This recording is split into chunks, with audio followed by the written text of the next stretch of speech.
Директори на јавни претпријатија ствараат милионски загуби, а имаат плати поголеми од премиерот и од председателите на судовите, изјави денес премиерот Димитар Ковачевски.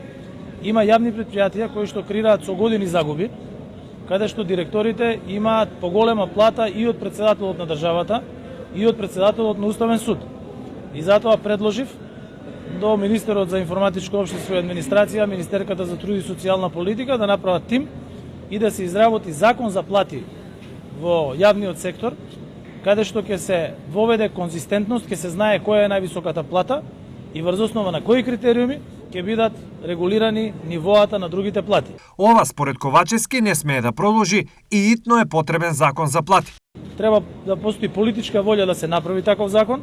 Кај мене постои 100% политичка волја да има таков закон во државата и тие веќе имаат обврска да го изработат и еднаш за секогаш да се стави конзистентност во платите во државата. Проблемот со високите плати стана актуелен откако ВМРО ДПМН во серија јавни настапи ги обелодени најголемите плати во јавните претпријатија, но и некои трговски друштва во државата.